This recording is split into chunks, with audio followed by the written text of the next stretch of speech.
धनसुख। नमस्कार और हम बानी मनसुख। हमनी का मिलके एगो नया यूट्यूब चैनल बनवले बानी जा, जेकर नाम है पूरा पश्चिम उत्तर दक्षिण न्यूज, जेकर माध्यम से हमनी के आप लोगन के बीच में ऐसन ऐसन ऐसन ऐसन समाचार ले आइब जा जेकर बारे में ना था आप लोगन के केहू बतावले होई, ना ही केहू दिखावले होई। खेत से, खलियान से, दुकान से, मकान से, यहाँ तक कि सीवान से, गांव के घर से, दूर से, गोबर से, पतवार से, इनार से, चौराहे से चट्टी तक, आसमान से जमीन तक खोद के हमनी के न्यूज ले आइब जा। और आज हमने अपने चैनल के न्यूज कवरेज करे जा रहल बानी जा मंगल बाबू के शादी से। और हमनी का अपने विश्वसनीय सूत्रों से एगो खबर प्राप्त भइल बा कि हमनी के कुछ नहीं के पता। कैमरामैन फोकस करो। हाँ तो ये देखी मनसुख और धनसुख के चैनल के पहला वीडियो। ये दोनों कौन है? लगता है कोई रिश्तेदार होंगे। हमको क्या करना है जी? लेकिन ये लॉलीपॉप क्यों चूस रहा है? आगे बढ़ रहा है, ये कहाँ जा रहा है? अरे नचनिया भी है, देखिए नचनिया लगता है बहुत नाचने वाली है। लगता है ये दोनों लाइन मार रहा है जी। देखिए मैं दोनों जनी मोट बाड़ा जा, बाकी सब छोटे बा, तुहन लोग के बस के बात नहीं के। क्या करता था? पिताजी जा सन। नशा चढ़ल बा। अरे जायदा ई सबन के छोड़ा मंगल के मामा। अरे पंडित जी के फोन लगावा कि कहाँ रह गई ना। अरे कई बार फोन लगा देने। अरे एक बार और लगावा।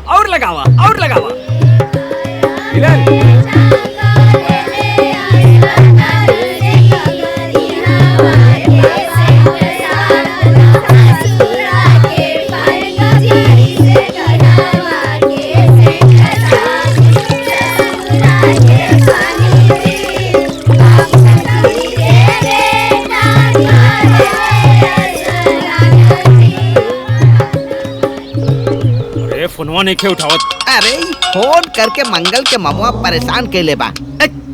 हाँ तो बोली का समस्या बा? पंडित जी समस्या ना समाधान बा, बस गन्ना बन्ना मिला दे ही ना।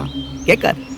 हमार और हमार राजा जी के। तहार और इनका उम्र के सीमा देखले बाड़ू? न उम्र की सीमा हो, न जन्म का हो बंधन। जब प्यार करे कोई अरे लैला मजनू तो देखे सिर्फ मन। अरे हमरा तो लागत मन ना धन धन। अरे फोनवा नहीं खे उठावत।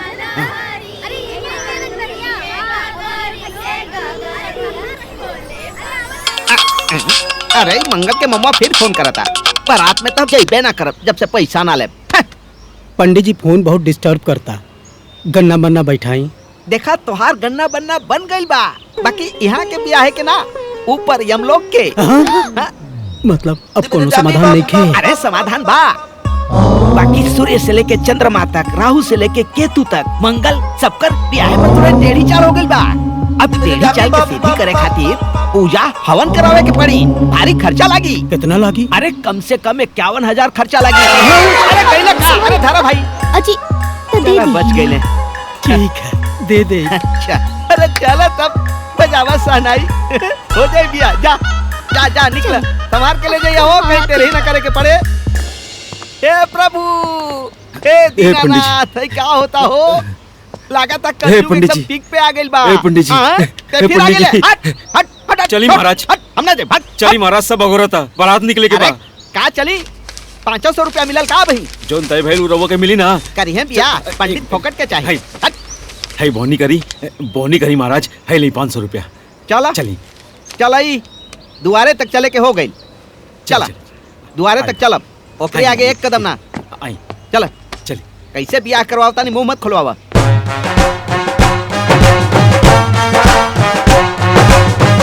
ऐसे आगे ना बढ़। आई ऐसे आगे बढ़बे ना कर। आई ना थोड़ा। अरे हाथ जोड़ता नहीं, आई ना। ए चुप। अरे महाराज रवो के पैसा मिल जाए, आई ना। आई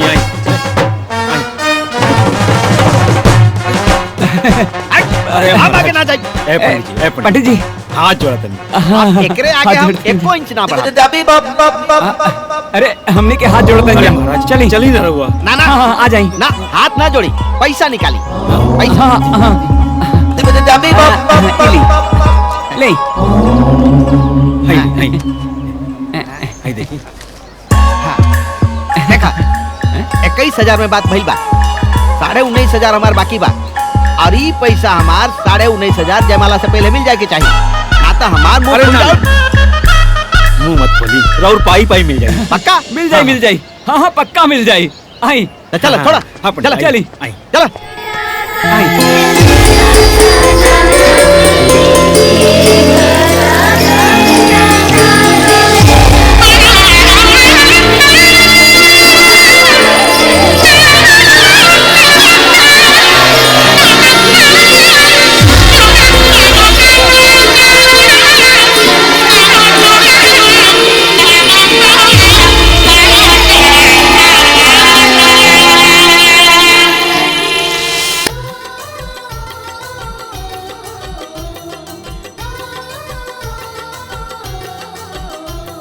चुमावन होला हो धीरे धीरे, चुमावन होला हो धीरे धीरे, चुमावन होला हो धीरे धीरे, चुमावन होला हो धीरे धीरे, हो धीरे धीरे जी हो धीरे धीरे, धीरे धीरे जी हो धीरे धीरे, चुमावन होला हो धीरे धीरे, चुमावन होला हो धीरे धीरे, चुमन बहर में चलली अम्मा सुहागिन हो अम्मा सुहागिन, बजावत पायल हो धीरे धीरे, चुमावन होला हो धीरे धीरे, चुमावन होला हो धीरे धीरे, चुमावन होला हो धीरे।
हाँ दुल्हा के बहनी ना पढ़े में तेज ना पढ़ावे में तेज, खाली घूम घूम के लइका पटावे में तेज, ऊ खिलाड़ बाड़ी दसन चुन चुन के समझी के 10 गारी करे आवो, भाग जाए भरतिया उठा के गाड़ी करे आवो, भाग जाए भरतिया उठा के गाड़ी करे आवो।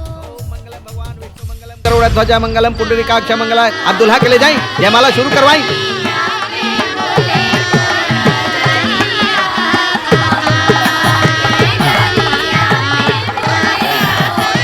जा तू लोग कुछ खा ला, जा जा।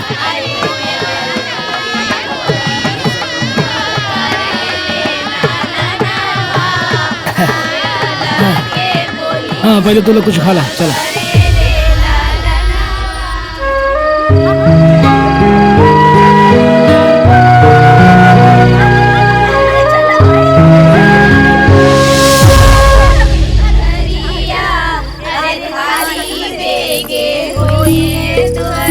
चाची ने लाला नावा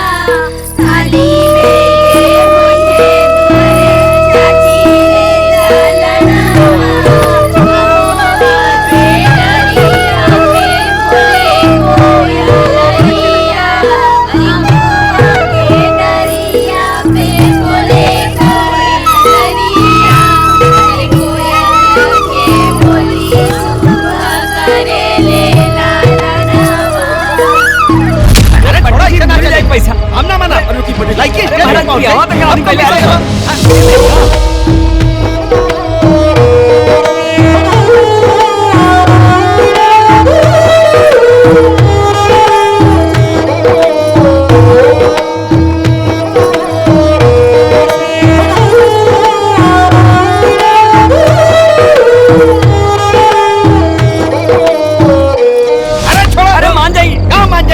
बर्दाश्त करी? हमार पैसा मछली के बेच कर देला लोग 1500 200। हट। अरे मिल जाए पंडित अरे जी। का मिल जाए? अब जमाल होके जाता ओकरा बाद खेल खत्म। का देबा ओकरा बाद? अरे मिल जाए पंडित जी। जमाला पड़े जाता। अब हम बता दे इलाई का मंगला हो। रुक जा।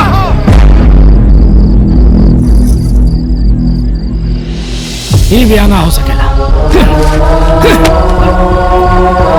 शादी ब्याह के बंधन सिर्फ विश्वास अविश्वास के आधार पर होखेला। तू लोग मिलकर हमरे बेटी के साथे विश्वासघात कैला, लेकिन एगो बाप तू लोग के माफ ना कर सकेला। गाँव वाले अरे देखा का बाटा ई सगरीन के तब तक मारा जब तक ई लोग के छट्टी के दूध याद ना आ जाए। अरे मारा दे।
अरे बाप बड़ा कुटले बारस।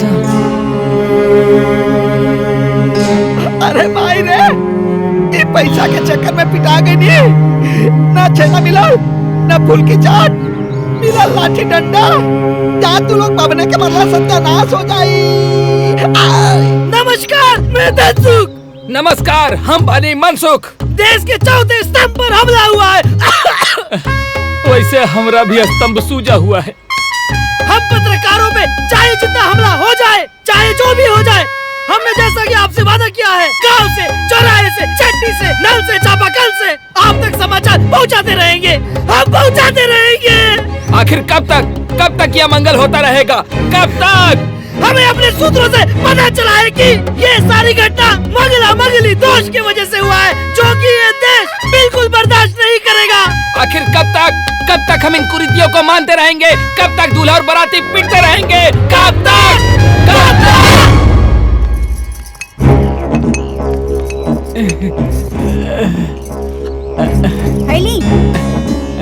हैली ना तो ऊपर ढार दे। ले पकड़। ए पकड़ ले। हैले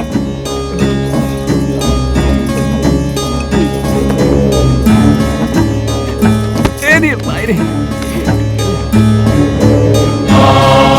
लइका बच्चा बूढ़ पुरनिया बराती बैंड वाला मामा फूफा सब के सब पिटाइल बड़ा सन। अरे छोट छोट लइका भी पिटा गइल बड़ा सन। अरे ठीक भइल ई घर के मेहरारू बराते ना गइली सन, ना तो उहो कुल पिटा गइल रहती सन। अरे हई मंगल ना अमंगल पैदा भइल बा। ए जीजी कान खोल के सुन ली। वैसे तो कोनो चांस ना बा कि एकर बियाह होई, लेकिन हाँ अगर गलती से ई अनहोनी होइयो गइल ना तो हमनी के न्योता मत दे। राउर भाई अब इमली घटावे ना इहन ई जान ली।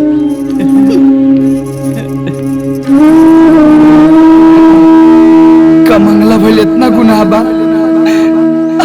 किस्मत इतना खराब बा, एक ले बढ़िया रही कि हम मरिए जाती।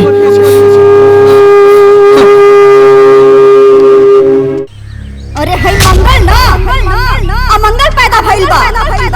ए जीजी कान खोल के सुन ली। वैसे तो कोनो चांस ना बा कि एकर बियाह होई, लेकिन हाँ अगर गलती से ई अनहोनी होइयो गइल ना त हमनी के न्योता मत दे।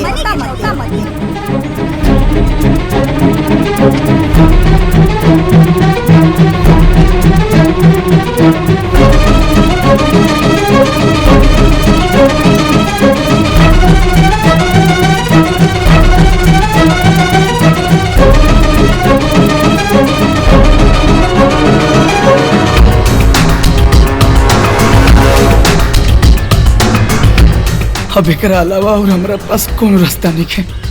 हमरा मरिए गेला में फायदा बा।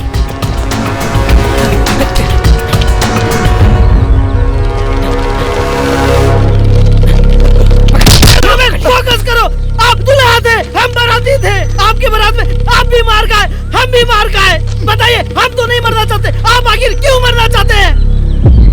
अब हमरा जिंदगी में जियला बाचले का बा, बदनामी के अलावा। लड़की वाला अपने दरवाजा पर बुला के ऐसा मरलसन कि केहू कुकुरों के ऐसे ना मरेला।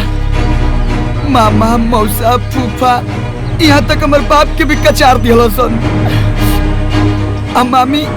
मामी तो आज हमने से रिश्ते तुर लेली। माना गलती से आगे चल के हमार ब्याह शादी होई, मामा तो यह ना तब कैसे गवाई कि मामा हाली हाली मिली घुटावे। मामा हमरे के मर जाए दो लोग। अरे हम मंगला बनिते में हमार का दोष बा? क्या मंगला होना एक दोष है?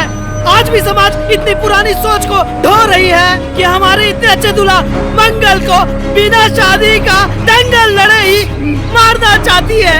हम चाहते हैं दुल्हन के परिवार पर FIR हो, हम चाहते हैं कि उस पर केस हो, हम चाहते हैं कि ये मुद्दा संसद भवन तक पहुंचे, और हम मीडिया टीम चाहते हैं कि सरकार इस मुद्दे का संज्ञान ले और CBI जांच का आदेश दे। भाई हो तनी उतर बोलो, नीचे बैठ के बुला लो, बोला। तो ये देखा आप लोगों ने लड़की पक्ष का अत्याचार। ऐसी लड़की की शादी समाज में किसी यहाँ नहीं होनी चाहिए। सावधान हो जाइए आप लोग। ये लोग वर पक्ष को घर पर बुलाकर मारते और पीटते हैं। अगर लड़के पक्ष के कुंडली में कोई दोष या त्रुटि या ग्रह नक्षत्र में कोई कमी मिलती है तो मंगल दूल्हा क्या कहना चाहते हैं आप राशि के परिवार के बदमाशी के बारे में? हम तो जो नहीं सोचे थे वो भी आप लोग बोल दिए। अब हम कुछ नहीं कहना चाह रहे हैं, अब हम घर जाना चाहते हैं। बाय। तो देखा दर्शकों, आप लोगों ने मंगल इतना डरा हुआ है लड़की वालों का अत्याचार देखकर। और एक बात, आप लोग इस वीडियो को इतना वायरल करें कि हमारे मंगल दूल्हा को इंसाफ मिले, और आप सब ना भूले हमारे चैनल को सब्सक्राइब करना और बेल आइकॉन दबाना। कैमरामैन फोकस करो, फोकस। क्या मंगला होना एक दोष है? आज भी समाज इतनी पुरानी सोच को ढो रही है कि हमारे इतने अच्छे दूल्हा मंगल को बिना शादी का दंगल लड़े ही मारना चाहती है। हम चाहते हैं दुल्हन के परिवार पर FIR हो, हम चाहते हैं कि उस पर केस हो, हम चाहते हैं कि ये मुद्दा संसद भवन तक पहुंचे, और हम मीडिया टीम चाहते हैं कि सरकार इस मुद्दे का संज्ञान ले और CBI जांच का आदेश दे। तो ये देखा आप लोगों ने लड़की पक्ष का अत्याचार। ऐसी लड़की की शादी समाज में किसी यहाँ नहीं होनी चाहिए। सावधान हो जाइए आप लोग। ये लोग वर पक्ष को घर पर बुलाकर मारते और पीटते हैं। अगर लड़के पक्ष के कुंडली में कोई दोष या त्रुटि या ग्रह नक्षत्र में कोई कमी मिलती है तो मंगल दूल्हा क्या कहना चाहते हैं आप राशि के परिवार के बदमाशी के बारे में? हम तो जो नहीं सोचे थे वो भी आप लोग बोल दिए। अब हम कुछ नहीं कहना चाह रहे हैं। तो देखा दर्शकों, आप लोगों ने मंगल इतना डरा हुआ है लड़की वालों का अत्याचार देखकर। और एक बात, आप लोग इस वीडियो को इतना वायरल करें कि हमारे मंगल दूल्हा को इंसाफ मिले, और आप सब ना भूले हमारे चैनल को सब्सक्राइब करना और बेल आइकॉन दबाना। कैमरामैन फोकस करो, फोकस। चुप रहो बे। देखा था ना सन, ये पूरा समाज में हमारा हमारे बेटा का बदनामी कर होता। हाँ बाबूजी, हम अपन बेटी के ब्याह मंगला से ना होके थे, एक जान जोखिम में ना डाल सकिले हम।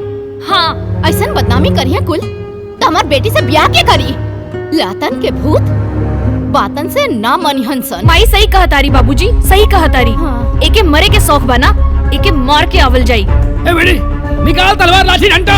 हाँ। चल मंगरा के यहाँ। हाँ हाँ, हम अपनी सहेली सबके भी बुला लेता हाँ है। बुलाओ चल।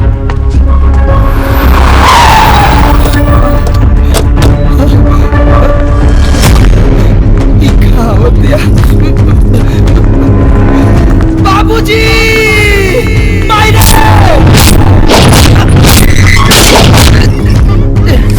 बाहर निकल।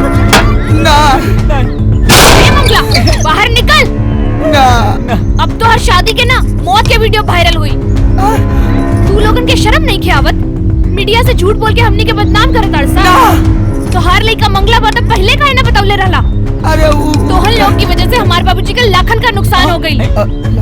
सजावट के, टेंट के, हलवाई के, लाइट के और तो और हमारे मेकअप के, गहना वहना बनल हुआ अलग और तो और तिलक के तो हम अभी जोड़ते ही नहीं की। अब हम जाके मीडिया वालन के बताएं कि तू लोगन की वजह से लड़की वालन के कितना नुकसान भइल बा। अगर हमनी के चाहब ना तो तू लोग के दहेज के केस में जेल के अंदर भिजवा दे। बाबूजी कुत्ता के कलर है। धोनी के मनसा और साजिश कुल हम समझता नहीं है। धोनी का क्या लागत रहे हैं? धोनी के लागल इस समाज में हमार बिटिया बदनाम हो जाए, हमार बिटिया के बेइज्जती हो जाए, ब्याह न होके। अचरा में मत लुको। गीत के गोरौले गोरू नहीं मरेले। कचरा में लुका दे। अरे हम रिटायर फौजी है रे फौजी। हम ऑर्डर पे अपन देश के रक्षा करत रहिया। ए समाज में अपन बिटियों का रक्षा कर सकीले हम। हां ससुर जी। हां देखा ना सब। मारो सुन इनके। बाहर निकल।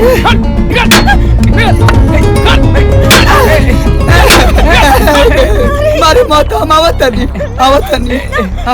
बेटा मत जा। बाबूजी माई हम रउआ लोग के जान बचावे खातिर हम अपन जान के बाजी लगा दे। बाहर निकाल जल्दी बाहर निकाल। अरे बस कर अपन इमोशनल अत्याचार। पापा जी पापा नहीं तोरे खातिर सापा जी। निकल निकल कोच दे बाबा। जल्दी आओ बेटा बचा के। हाँ ज्यादा बोला मत। निकल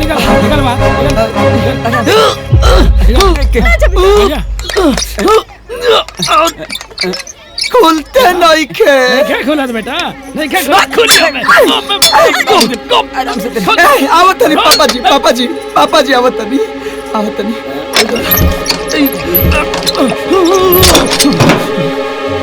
पापा जी हम नीचे प्यार से बात कर जाओ। हाँ कोनो बात नहीं, जो बात प्यार से बताओ। आओ हाँ बागुला होने।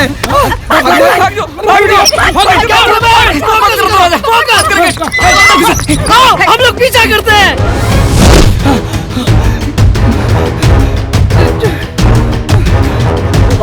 बाप रे बाप ना तो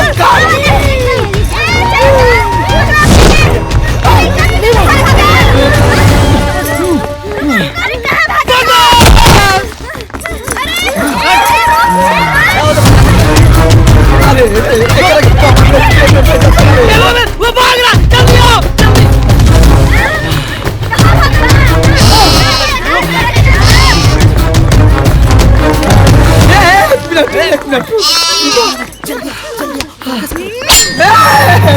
कैमरामैन जूम करो। कैमरामैन फोकस करो। लगातार फोकस करते रहो कैमरामैन। अच्छे से देखो हम थक गए। अब हमसे ना भागल जाए। या तो तू एक बार में साफ कर दा ना तो हमके माफ कर दो।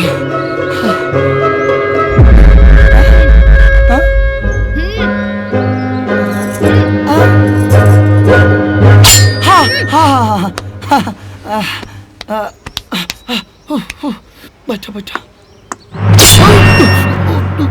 चल बाकी ना।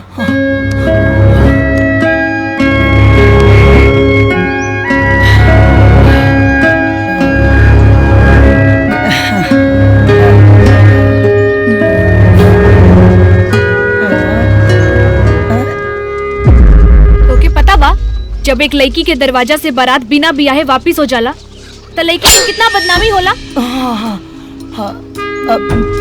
उ रात उ जयमाला के फूल कांटा बन गई रहे। जोन चुभन जोन दर्द हमार घर परिवार पर बीतल उ तक कोनो मीडिया वालन के दिखाई न देहलस।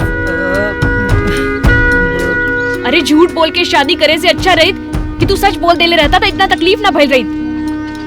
तू इस सब बात मीडिया वालन के बता के झूठ मूठ के मरे का नाटक करके तू ठीक ना कहिला। मन तक करे यही तलवार से तोहर गला काट दी, लेकिन छोड़ देनी तोहरा के। तोहारी हालत देख के तरस आवता।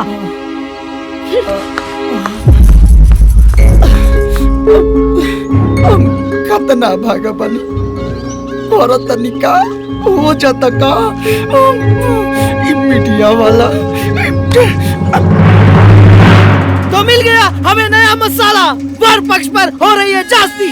अब इस मुद्दे पर होनी चाहिए बड़ी बहस। तो हम अपने वीडियो के माध्यम से वर और वधु पक्ष दोनों को करते हैं आमंत्रित चौकी पे चर्चा में। और जो भी इस चर्चा में नहीं पहुंचेगा तो होगा उसमें सबसे बड़ी खोट और लगेगी दर्शकों को चोट। कैमरामैन फोकस करो। तो अब हम चलते हैं अपने भाई मनसुख से मिलने, जिसकी तबीयत खराब हो गई है कल बारात में मार खाने से, और लेते हैं उसका हाल, क्योंकि उसका भी चर्चा में पहुंचना है बहुत ही जरूरी। अरे मिल गए रतन सकरी लोगन तो मार के घरवा भर के हाथ गोड़ तोड़ देले रहती। पापा मम्मी दीदी और एगो वीडियो डाल देलक रिपोर्टरवा। तो मिल गया हमें नया मसाला। वर पक्ष पर हो रही है जास्ती। अब इस मुद्दे पर होनी चाहिए बड़ी बात। तो हम अपने वीडियो के माध्यम से वर और वधु पक्ष दोनों को करते हैं आमंत्रित। और जो भी इस चर्चा में नहीं पहुंचेगा तो होगा उसमें सबसे बड़ी खोज चौकी पे चर्चा में। चर्चा चौकी पे चर्चा। हवा मगरू ऐसा खर्चा देव ना कि पीछे मरचा लग जाये उनके। अरे भौजी है भौजी, भौजी से बंगाली है तो नंगा हो जाइए। हवा चर्चा पे मगरू के नाती चौकी पे। नमस्कार, मैं धनसुख। नमस्कार, मैं मनसुख। जैसा कि आप सब देख रहे हैं इस खुले आसमान में, ये आम के पेड़ के नीचे, इस जमीन के ऊपर हम सब क्यों खड़े हैं? दिमाग पे जोर डालिए, डालिए, जोर डालिए। ठीक है, हम ही बता देते हैं। जैसा कि आप सबको पता है, हमने अपने नए चैनल के माध्यम से हमारा पहला ब्लॉग शूट किया था, मंगल की शादी। उस वीडियो का कंटेंट ऐसा वायरल हुआ है, उसमें ऐसा आग लगा है कि उसने हमारे चैनल को 7वें आसमान तक पहुंचा दिया है। जी हाँ, सही सुना, 7वें आसमान तक। आप सबका प्यार, लाइक्स और सब्सक्राइब जो भर भर के मिला है, बस उसी चीज से हम दोनों का मन प्रफुल्लित हुआ। बस यही प्यार और आशीर्वाद बनाए रखने के लिए हमने हमारा नया शो शुरुआत किया है, चौकी पे चर्चा। जैसा कि आपको पता है कि लड़का एक मांगलिक है जिसकी शादी झूठ बोल करके कराई जाती है। जब लड़की पक्ष को इसकी जानकारी होती है तो लड़की पक्ष इसको मारते पीटते हैं, यहाँ तक कि बारातियों को मारते पीटते हैं, जो कि गलत है। लेकिन दूसरे दिन लाठी और तलवार लेकर के वर पक्ष के यहाँ जाना, उनको मारना, धमकाना, जो क्रिमिनल एक्टिविटी है, क्या ये सही है? हम इन्हीं सब विषय पर चर्चा करने के लिए हम वर पक्ष वालों को बुलाए हैं। अभी तक तो किसी व्यक्ति या वर पक्ष की जानकारी यहाँ तो नहीं है। ये लो, वर पक्ष आ गए। चलो उनका स्वागत करते हैं। कैमरामैन फोकस करो, फोकस। वर पक्ष यहाँ आ चुका है। आइए आइए बैठिए, आपका स्वागत है। आइए कैमरामैन फोकस, फोकस। जैसा कि आप देख रहे हैं कि वर पक्ष यहाँ चौकी पे चर्चा में पहुँच चुका है। कैमरामैन फोकस करना। आइए पूछते हैं, कैसा लग रहा है आपको यहाँ हमारे चौकी पे चर्चा में आकर? आने में कोई दिक्कत तो नहीं हुई? कैसा लग रहा है मार खाने के बाद? बोलिए, कैसा महसूस हो रहा है मार खाने के बाद? भारत के इतिहास में पहली बार ऐसा हो रहा है कि वधु पक्ष से मार खाने के बाद वर पक्ष ने एकदम चुप्पी साधी है। हम भी जानना चाहते हैं, हमारे व्यूअर्स भी जानना चाहते हैं, देश जानना चाहता है। बताइए, क्या लगता है आपको कि वो हार गए? वधु पक्ष अभी तक नहीं आया है। क्या लगता है पिताजी? आप तो बताइए, आएंगे वो? आएंगे या नहीं आएंगे? आएंगे, आएंगे या नहीं आएंगे? आएंगे वो? बोलिए, बताइए, आएंगे वो? बोलिए, बताइए, क्या वो लोग आएंगे? आएंगे या नहीं आएंगे? जानना चाहता है भारत। मिनट। वधु पक्ष आ चुका है, आइए स्वागत करते हैं। वधु पक्ष पहुंच चुका है। कैमरामैन फोकस करो, फोकस। है वीडियो बाज गड़ा मुर्दा के फिर से खोदे वाला। बात सुना पहले। चाचा जी, आपको पहले चौकी पे आना पड़ेगा, क्योंकि आप चौकी पे चर्चा पे आए हैं। आइए आइए, वर और वधु पक्ष दोनों ही पहुंच चुके हैं चौकी पे चर्चा में। कैमरामैन फोकस करो। तो आइए शुरू करते हैं आज का ये डिबेट। तू लोग पहले चैनल बंद करा और कान खोल के पहले हमारी बात सुना। जंग के मैदान होके चाहे डिबेट के मैदान होके, एगो फौजी का वो पीठ दिखा के नहीं भागेला। अरे हम सरहद पे गोली बम बारूद से डराइबे ना कहीं, तो तू लोग का छोट मोट डिबेट से डरा जाए। अरे तू लोग जौन पूछेगा बात जैसे पूछेगा बात जहाँ से पूछेगा बात पूछा। अरे हम छाती ठोक के सच्चाई के साथ जवाब दे पूछा। तो जैसा कि आप सबको पता है कि वर पक्ष ने अपने बेटे की शादी कराने के लिए झूठ का सहारा लिया और ये झूठ हो गया है बेनकाब, जिसके एवज में घरातियों ने बारातियों को दूल्हा मामा सबके समेत पीटा। यहाँ तक तो बात ठीक थी, लेकिन वधु पक्ष द्वारा वर पक्ष पर दोबारा हमला करना कहाँ तक उचित था? हमला क्यों किए बताएंगे इसके बारे में? एक एक कारण तू ही लोग हवा। तू लोगों के अपन समाचार खातिर खाली मसाला चाहिए। भला केहू के बहन बेटी की इज्जत तार तार हो जाए। उनके लड़का फांसी लगावे गए रहे, हमारे वीडियो बोला रहा फांसी लगावे खातिर। अरे समाज के चौथा स्तंभ हुआ तू लोग, वीडियो बना के वायरल कर देला। कहाँ मारे सब? जब हमारे बिटिया के समाज में बदनामी भाई मंगला होकर कोनो पाप नहीं होला। तो हर लड़का मंगला बा तो लड़की मंगली खोजला। तो झूठ बोल के ही ब्याह करावत रहे हम। यदि हमारा बेटी के कुछ हो जात तो उनके लड़का के मुंह देख के हम चेती भगवान न करे का लड़का के कुछ हो जात तो हम अपना बेटी के लेके कहाँ घूमते। अरे शादी ब्याह विश्वास के आधार पर होखेला, झूठ और विश्वासघात के आधार पर नहीं। सोच समझ के कल जला शादी। पूछा उनसे चुपचाप काहे बैठल बाड़े? पूछा काहे विश्वासघात कइला? कैमरामैन फोकस करो। बताइए, ये जो भी आरोप आप लोगों पे लगा रहे हैं या जो भी बातें बोल रहे हैं, इसमें कितनी सच्चाई है? बताइए, आप ही बताइए, आप बताइए। ई लोग तो कुछ ना बोली, लेकिन हम चुप ना रहब, हम जरूर बोलब। अरे हमरे मर्दा के ऐसन ऐसन जगह पर मरले वालो कि उ ठीक से पैखाना तक ना कर सकतारन, और हमार छोट छोट दोगो लइका हंसत हंसत लॉलीपॉप खात रहला सन, लॉलीपॉप खात रहला सन, लेकिन दिन भर रोवत रहला सन। अरे ई परिवार बा, एकर पूरा खानदान आतंकवादी बाड़न सन। क्या बोल लू तू? अरे रात में बताइए तू। अरे जाके अपन बेटा के तारिये मत खड़े से। चुप बोलने से चुप।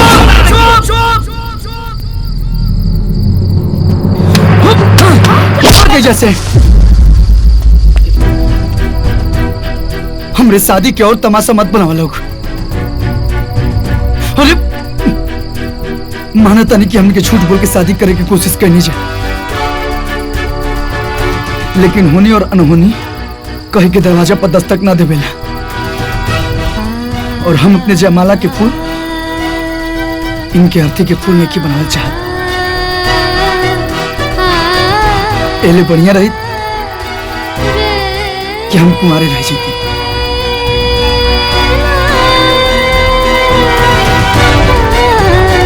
देखी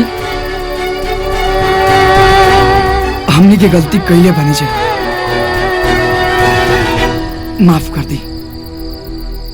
अरे हर बेटा के माई बाप के सपना होला कि ओकर बेटा के शादी ब्याह हो जाओ, ओकर घर बस जाओ और खुश रहो। वह हमारे माई बाबू कई लोग, लेकिन वो का बना कि हम मांगलिक हैं। ऐसा बात नहीं कि हमार बाबूजी पूरा जवार में मांगलिक लड़की खोजलन, लेकिन मिलबे ना कल। यही से झूठ सच बोल के रुआ घर में शादी फिक्स हो गई। हम अपने परिवार के तरफ से रुआ से हम माफी मांगते नहीं। हमारा पूरा परिवार के मन में होकर कौनो मलाल नहीं खे। सब कुछ भूल जाइए और माफ कर दी, माफ कर दी। और राशि जी, वो हमार माई रुआ के भला बुरा बोलना सिया ना, ओकरो तरफ से हम माफी मांगता नहीं। हमरा किस्मते में नहीं खे शादी। जब भगवान लिखल है निकन के हमार शादी होको त ए लोग के चाला से हमार शादी कैसे हो सकेला? माफ कर दी लोग, हाँ माफ कर दी। चले बाबूजी।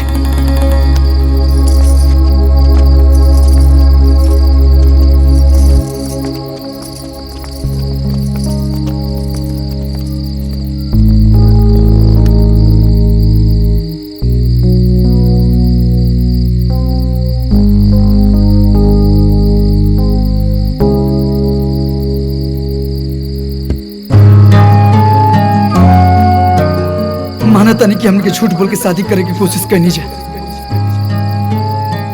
लेकिन होनी और अनहोनी कहीं के दरवाजा पर दस्तक ना देवेला। और हम अपने जयमाला के फूल इनके अर्थी के फूल नहीं बनावल चाहत। एले बढ़िया रही कि हम कुंवारे रह जीते। हमने की गलती कैले बनी जा, माफ कर दी।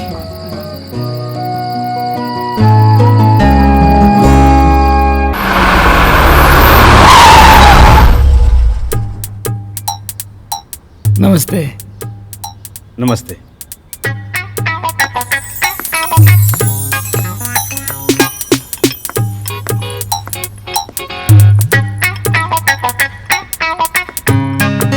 रख दे बेटी।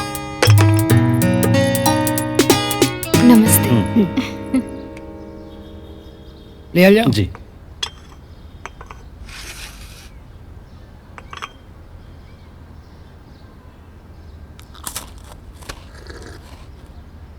चाय तो बहुत बढ़िया बनल बा। देखिए भाई साहब, आप चुप रही ना, हम बोला था नहीं। देखिए भाई साहब जी, वैसे तो दान दहेज के हमनी के सख्त खिलाफ बनी जा, ये तो बड़ा पना आपके। पर गांव समाज भी तो कुछ होला नु। उपहार समझ के आप कुछ भी दे हम ना तो हमनी के रख ले। वैसे तो लोग 10 लाख, 5 लाख, 15 लाख मांगेला, पर हमनी के बस 2,51,000 आप दे दी। अब समाज में हमनियों की इज्जत रह जाई। मड़ा में जैसे लड़का के अंगूठी, सिकड़ी, घड़ी, जैसे कि छोट मोट गाड़ी, बुलेट। हाँ, बुलेट। हाँ हाँ जी, हाँ बुलेट, हाँ जी हाँ, तो आप दे दे हम ना, तो मड़वा की शोभा बढ़ जाई नू। देखिए भाई साहब, जब आप लड़की के विदाई करब 5-7 थान गहना तो आम चीज बनू, वो तो केहू भी देवेला, तो लड़की के बिना गहना के साथ विदाई ना करम नू। भाग!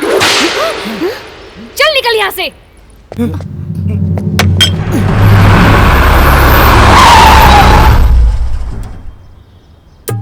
नमस्ते। नमस्ते।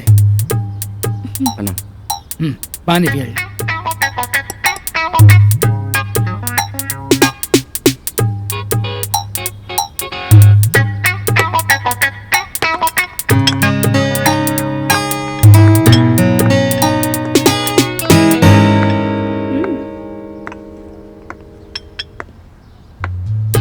रखा बेटी।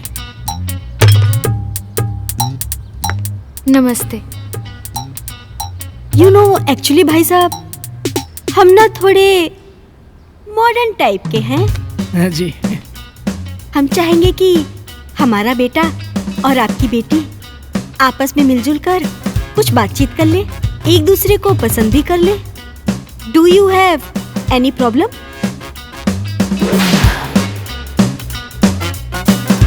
ओके बेटा। You know baby, live in relationship, मैं समझता हूं कि शादी से पहले लड़का और लड़की एक दूसरे के साथ रहें, पति पत्नी के जैसे एक दूसरे को जाने और फुल एंजॉय करें। ये गांव की गवार लड़कियां इसे गलत ही समझती हैं। वैसे भी मैं मॉडर्न हूं। तुम्हारा क्या ख्याल है हाँ, लिव इन रिलेशन के बारे में? वैसे अगर मैं तुम्हें पसंद ना हूं और तुम मुझे, तो एंजॉय करके अलग हो जाएंगे।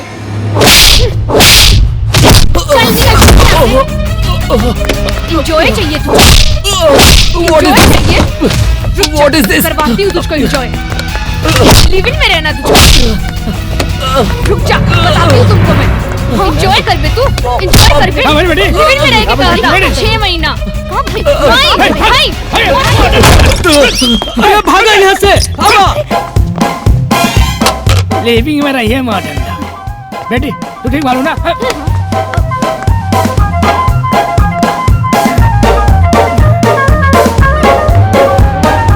हम पाप का दिले का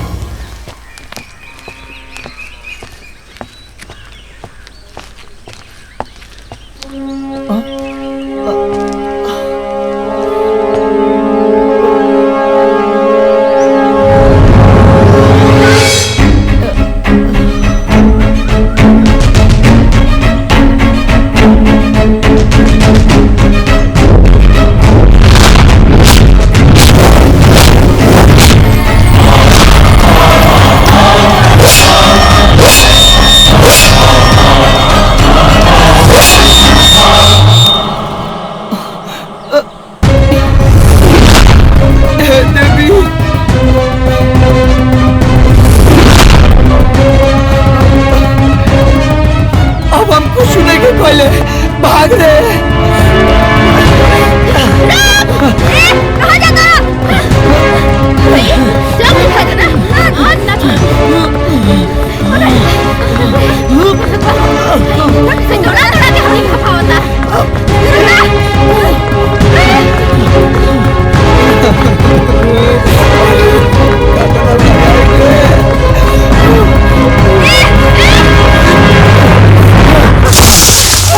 रुकी रुक जा। अब हमरे से ना भगल जाए। हम थक गए। हमर सांस फूलता। तारा मारे के बनू, तारा मारे के बनू। तो अकेला मार लिया, लेकिन ये दोनों से लोग के होने भेज दो तो मार लिया हमरे के मारा। हम मारे नहीं ख्याल बनी तो मारने को तो बगावत कह रहलू। तू भागत कह रहला? अरे हमरा लगा कि पिछला बार जैसे तू हो अपन तलवार लेके आई लो खबू। हाय फूल ई काटा से मरबू का। हमनी के कुंडली ते ना मिल सकेला, बाकी दिल तो मिल सकेला ना। हम जान गइल बानी राउर कुंडली में दोष बा, लेकिन रउआ में कौनो दोष नहीं के। दुनिया का सारा बाग बगीचा देख ली हनी, लेकिन रउआ जैसन फूल कहीं नहीं खे। I love you. का तू हमरा से शादी करबा?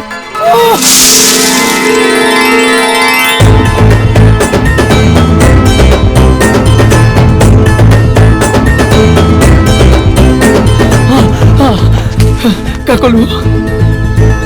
I love you.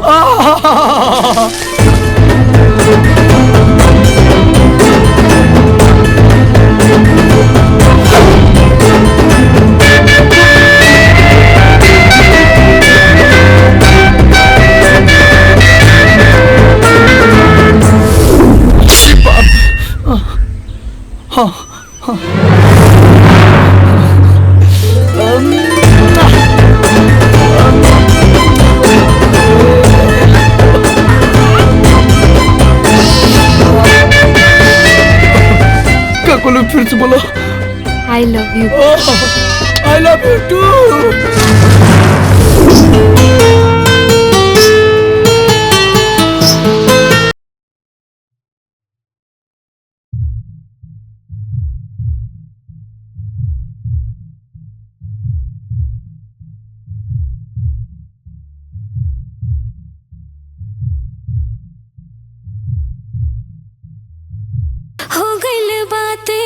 बाबिन बोले चलली मान तोरा ओरी होले होले। हाँ हो गइल बाते गो बाबिन बोले चलली मान तोरा ओरी होले होले। गजरा कलम के काम कैलस दिल पे गजली लिख गइल होठवा। हाँ हाँ हाँ हाँ होठवा करेला माना बाकी अखिया में प्यार दिख गई। होठवा करेला माना बाकी अखिया में प्यार दिख गई।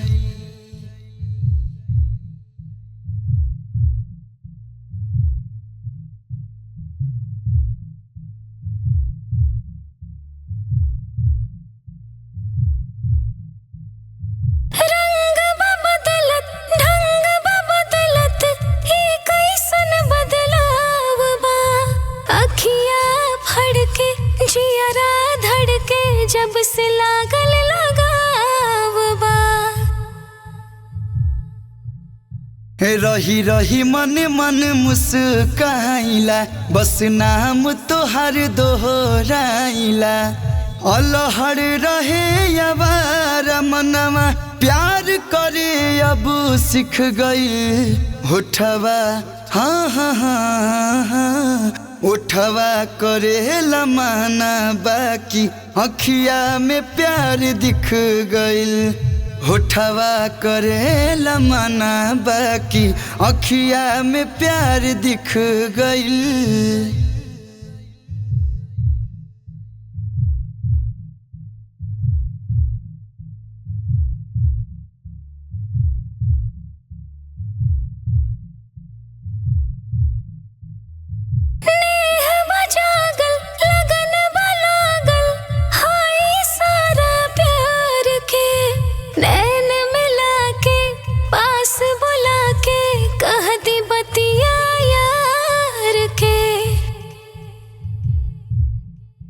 एहसास समझ में आवता केहू हमारा पजान लूटावता जान हो जान हमार तोहार एक मुस्कान पे बिक गइल होठवा हाँ हाँ हाँ हाँ होठवा करे लमाना बाकी अखिया में प्यार दिख गइल होठवा करे लमाना बाकी अखिया में प्यार दिख गइल।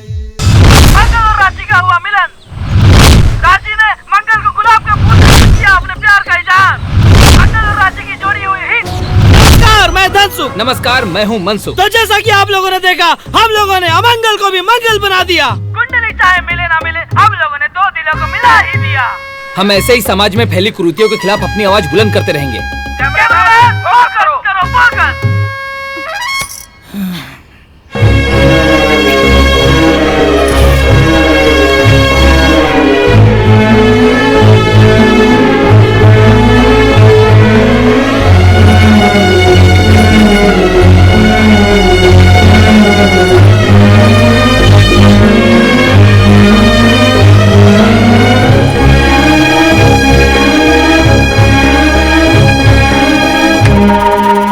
वाह बेटी वाह, हमरे 25 साल के प्यार दुलार के बहुत बढ़िया सिला देलू हमके। यही दिन खातिर तो के शिक्षा और संस्कार देले रानी ना, जोन लइका हमरे इज्जत के समाज में तार तार कर देला, पूरे बिरादरी में हमार तोहार तमाशा बना देला। तू वही लइका से शादी कर जाता लू, ये शायद हमरे प्यार दुलार में कमी रहल, शायद हमरे संस्कार में कोनो कमी रह गई। सही कहल गइल बा, विनाश काले विपरीत बुद्धि। मौका देखत हूँ, समझाओ अपना लाडली के। बेटा, तू जानबूझ के माहौर काहे खाता रू? तू जाना तारू ना वो लइका मंगला हा। अरे काल के तहरा कुछ हो जाए तो हमने दोनों के होई कैसे जियब जा। रो मत, एकरा सर पे प्यार के भूत चढ़ गई। हम तो अगर दुश्मन है पागल। माई, बाबूजी, कुकुर के रोवल अनहोनी के संकेत होला, लेकिन रउआ एक बात बताई, ओकरे रोवला से पूरा गांव मर जाला का? हाँ? और जेकर नाम ही मंगल हा, वो केहू खातिर अमंगल कैसे हो सकेला? अरे अपने घर में अमंगल बनके तो ऊ लोग आयल रहलन जिनकरा के बहू ना दहेज चाही। मंगल बनके बहुत अच्छा बा बाबूजी, रउआ हमार शादी मंगल से करा दी। और रहल बात होनी अनहोनी के,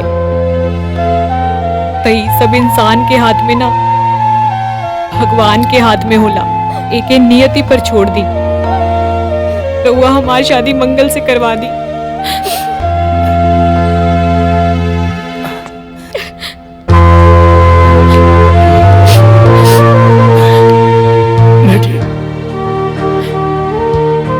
संतान के खुशी के आगे एगो बाप की जिद और समाज के मान मर्यादा के कोनो मतलब नहीं होला।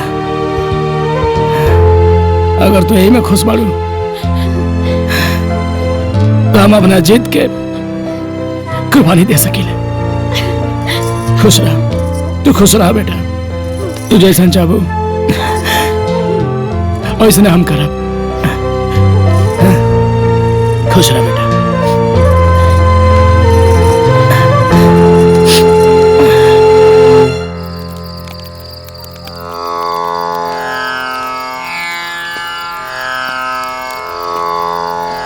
प्रणाम गुरुजी। खुश रहे।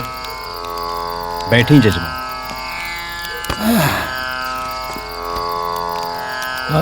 क्या भाई गुरुजी, कुछ बताओ जाओ सदिया के बारे में। देखिए जजमान, राउर परिवार के हम पुरोहित हैं। झूठ ना बोलब। लइका मांगलिक बा और राउर बिटिया मांगलिक नहीं खे। ऐसे बिटिया के ब्याह ई लइका से करावल उचित नहीं खे। देखिए पंडित जी, अब उचित अनुचित सोचे खातिर समय नहीं खे। मानी दे देव नहीं तो पत्थर। अब आप बताओ, यहाँ आप नया घर बनौले वाले, अब आके गिद्ध बैठ जाओ तो घर थोड़ी छोड़ जाए। जी नहीं।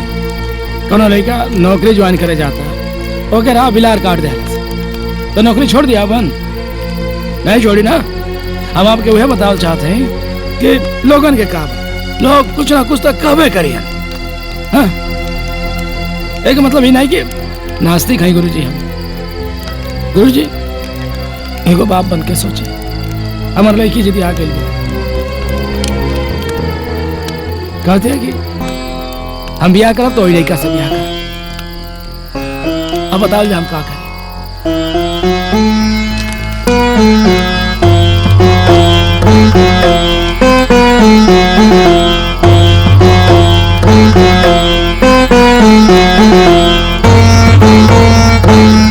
ठीक बा जजमान, दिवाली के बाद 25 नवंबर के शादी के शुभ मुहूर्त बा। बाकी पूजा पाठ से जोन हो सके हम करब। आपके बहुत बहुत धन्यवाद। खुश रहो। राशि अम्मा, राशि अम्मा। का हाजी? कहाँ बड़ू? का हा? गुरुजी क्या गई लाली? अच्छा शादी की बात करेगा। गुरुजी कहला कि लड़का मांगलिक बा अनहोनी हो सके।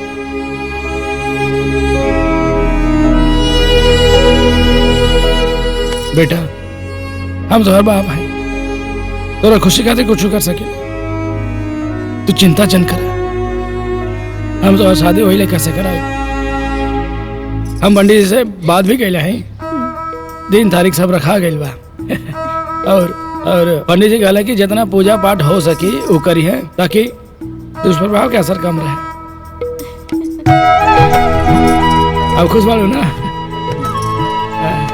खुश बेटा। हम तुम्हारे सामने ही समझी जी से बात कर लेते हैं, ठीक बा?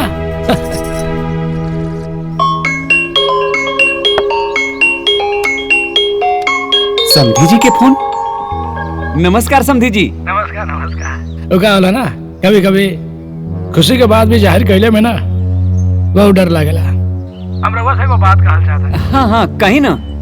हमरे और आपके बीच में जौन भी मन मुटाव भइल ओके भुला के ऊपर मिट्टी डाल के हम अपन रिश्ता के फिर से आगे बढ़ाओ चाहते नहीं। हम अपन बेटी राशि के हाथ आपके बेटा मंगल के हाथ में देहल चाहते नहीं। अच्छा।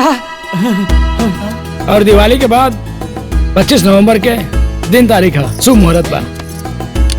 जी समधी जी, हम आपके डर से वाकिफ बानी, लेकिन आप सब कुछ भुला के सच्चे दिल से और ईश्वर के नाम लेके शादी के तैयारी शुरू करी। वैसे भी विधि के विधान के टाल सकेला। आप शादी के तैयारी करी, हम टाइम से बारात लेके पहुंच जाए।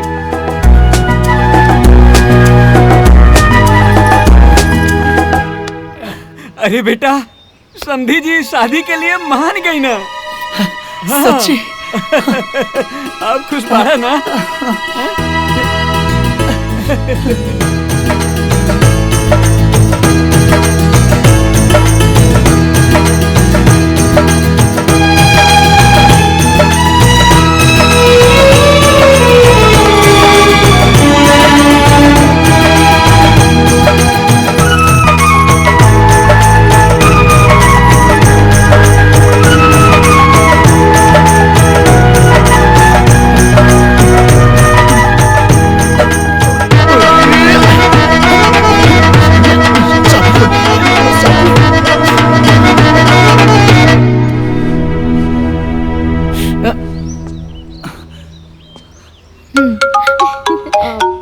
बाबूजी हम बता जा जा चलो चलो आओ।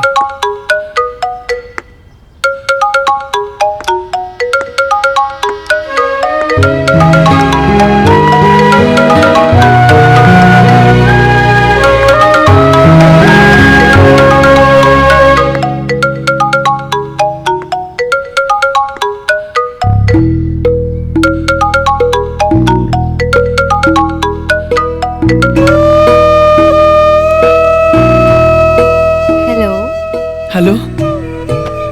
अभी आपके बाबूजी के फोन आयल रहा, वहाँ के शादी के डेट फिक्स कर दिल बनी। अब देखी ना, रोआ याद में रात काम सूती तो सितारा के नफरत।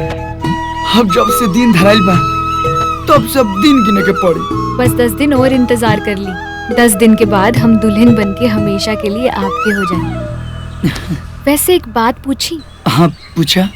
जैसन लोग कहता रे कि अगर ये शादी भइल तो या तो आप मरब या हम। का सच में धरती से इतना दूर मंगल ग्रह दोष के कारण केहू की जान ले सकेला? सूरज में कितनो तेज होके लेकिन उस समुंदर के कबू ना सुखा सकेला। और हमने के प्यार तो समुद्र से भी गहरा बा। जैसे लोग कहता कि जेकरा में मंगल दोष होला, अगर ओकर शादी हो जाए तो दोनों में से केहू एक आदमी मर जाए। का तू हमरा खातिर मरला तैयार बाड़ू? अगर आपके दुल्हन बनके एक पल भी जी ली हनी ना तो ऊ पल एक सदी के बराबर हुई। तमन्ना है मेरे दिल की, हर पल साथ तुम्हारा हो। जितनी भी सांसें मैं जीऊं, हर सांस पे नाम तुम्हारा हो। अरे वाह, लोग सच कहेला कि मोहब्बत में लोग शायर बन जाला। और देखा ना, तू प्यार में शायर बन गई। वैसे तमने के धन्यवाद कहे के चाहे पत्रकार धांसू मनसू के। हमनी की मिलान में सबसे बड़ा योगदान उन लोग के बा, त काहे ना मिल के उन लोग के धन्यवाद कल जाए। ठीक बा। ठीक बा। मंगलवा वाला मुद्दा इतना गरमाया था, फिर से ठंडा हो रहा है। कुछ ना कुछ करना पड़ेगा हमें मनसूख। हाँ, इसके बारे में कुछ सोचना पड़ेगा। अरे डेराई लोग मत, हम मारे खातिर नहीं आयल। वो हम आपके माइक तोड़ रहे ना, इली नया माइक।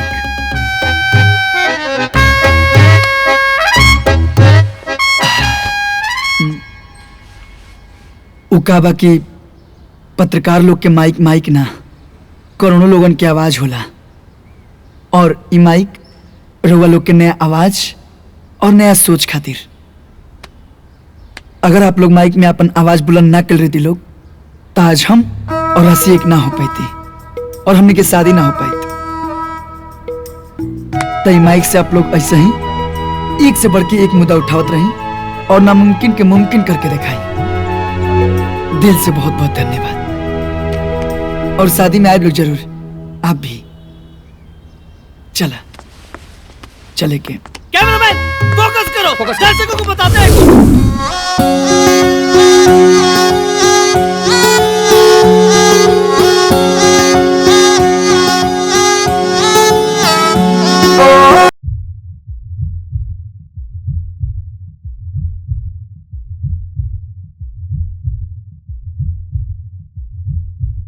हमरा खुशी हमरा गम के बन गइल तू मरहम। एहसास में हर सांस में बस गइलू तू सनम। हमरा खुशी हमरा गम के बन गइल तू मरहम। एहसास में हर सांस में बस गइलू तू सनम। साचल सनेहिया के साथ जपाई तो नैया के नैया पवार जाई हो। जान तुहरा संगत से जिंदगी के रंगत निखर जाई, किस्मत संवार जाई हो।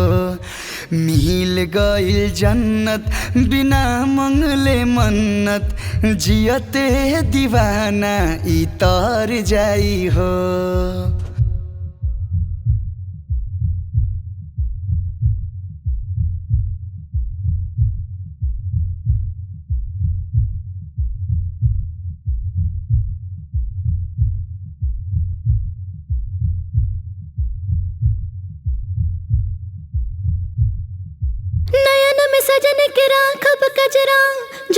मन शौक से पन पिरतिया न जाकत नोक झोंक से। हमारी रोआ रोआ अब गीत गावता, केहू दिल के वाणी खटखटावता। जब अपना राजा से मिली रानी, नैना से नैना भी लड़ जाई हो।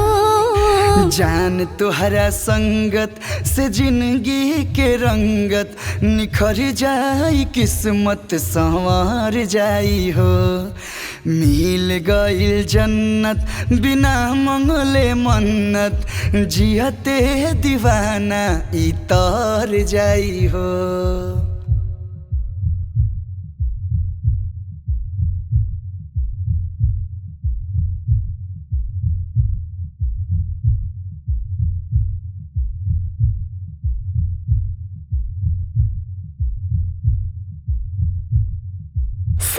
सावन जोड़ के करब सोरा हो सिंगार हो, सैया पे लुटाएब अपन सगरो बहार हो। भगवान दिहले भाग से मिलाई हो, साथ चलब बन के परछाई हो। जगमग सजी अपन जिंदगी के जलसा, कलसा में गंगा उतर जाई हो।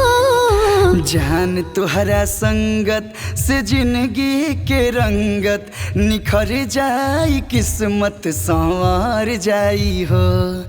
मिल गईल जन्नत बिना मंगले मन्नत, जियते दीवाना इतर जाई हो।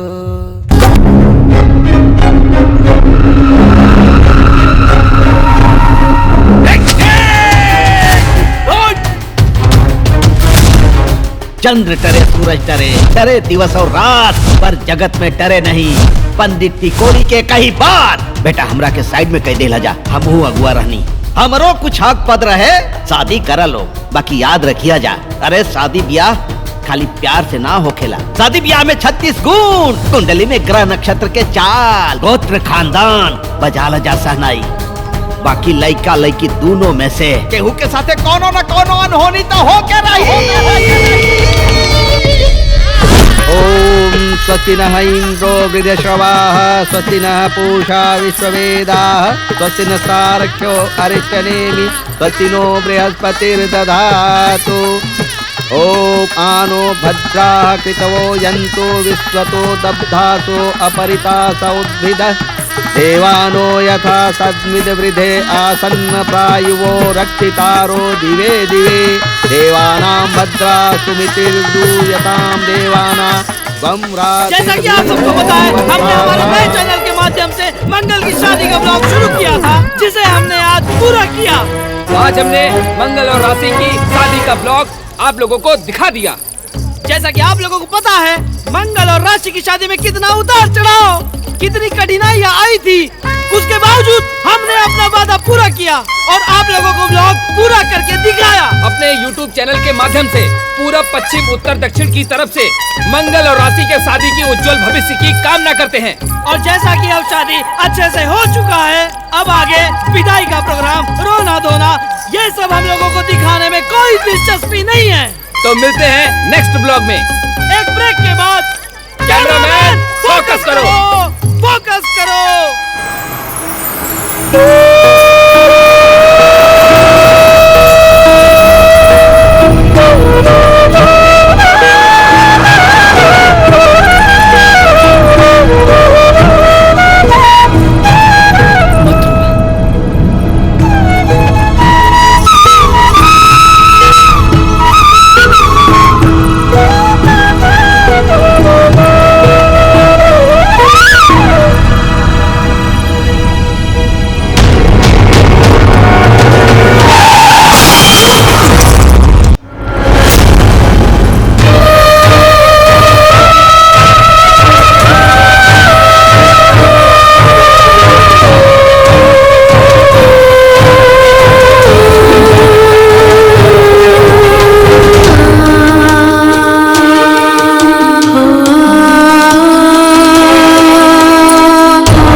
बाबूजी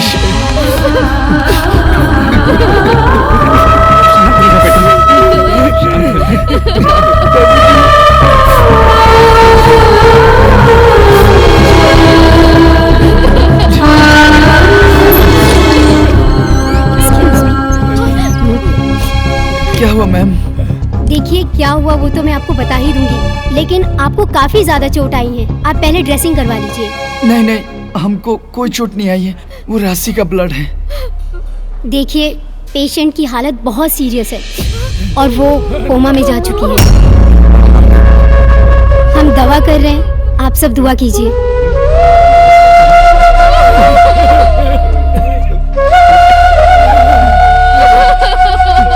का भगवान इतवार का खेला बा? अरे मंगला हाँ भाई, और मंगला के कहरी राशि पे हो गई। हमरा जो नौकी के चाहिए तो हमके एको खरोच तक ना आई। अरे हमारी भाग रहा मेरा नहीं, हमारा बेटी के बयान में। अरे हम क्या के बात नहीं माने के चाहते हैं। पंडित जी पहले कल रहने की बिया ना हो के हम क्या करें बाप? हम कहाँ जाए? क्या करा बस? अरे बेटा बेटा हमरा के लागत कि टिकोरी पंडित के पास चले के चाही। उन्हें बताइए कि क्या उपाय करे के बा। चला उन्हीं के पास चल के ही पता चली। हाँ, चला चले।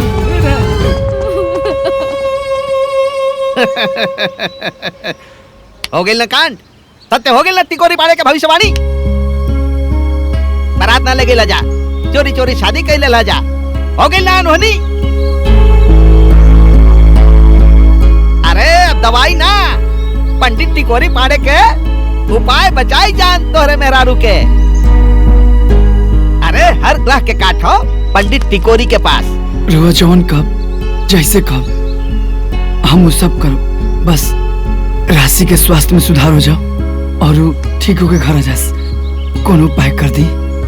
उपाय बा कि अब तोहार मंगल दोष उतारे खातिर तोके कोनो काली कुतिया से ब्याह करे के पड़ी। आ खाली ब्याह है ना, हर रस्म रिवाज निभावे के पड़ी। सुहाग रात ना मनावे के पड़ी, बाकी सुहाग रात के एक ही कमरा में साथे रहे के पड़ी। और ध्यान रहे भाई, सास ससुर के भी कुकुरिया के एकदम बहू जैसन ही मान जान करे के पड़ी। गृह प्रवेश से लेके मुंह दिखाई तक के रस्म करे के पड़ी। फिर 21 दिन के बाद तोहरे मंगल दोष के पूरा प्रभाव वो काली कुतिया पर पड़ जाये और ओकर जान चल जाये। फिर तोहार पत्नी ठीक होके घरे आ जाये। और कुछ उपाय बा, पूजा पाठ हम घरे करत रहब। 21,000 रुपया लागे, निकाला दक्षिणा। दक्षिणा निकाला दी बाबूजी। सोचा ना, अरे निकाला, ढेर सोचा मत भाई संकट में। मंगलम भगवान विष्णु मंगलम गरुड़ध्वज मंगलम पुंडरीकाक्ष मंगलाय तनो हरि। नमस्कार, मैं धनसुख। नमस्कार, मैं मनसुख। मंगल की शादी में ढकोसलों की बाढ़ आ गई है। जानता है भारत, आज दुनिया चंद्रयान पर पहुंच गया, उसके बावजूद भी मंगल की शादी हम एक कुतिया से कराने जा रहे हैं। कैमरामैन फोकस करो, फोकस। वो देखो कुकुरिया बहुत ही उदास दिख रही है। वो सोच रही है कि आगे मेरे साथ क्या क्या होने वाला है। इंद्रो वृद्धश्रवाः स्वस्ति नः पूषा विश्ववेदाः। अब मेरा पूरा हो गए, सिंदूर दान करा।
में प्रवेश करिए हम कबो सोचले ना रहनी।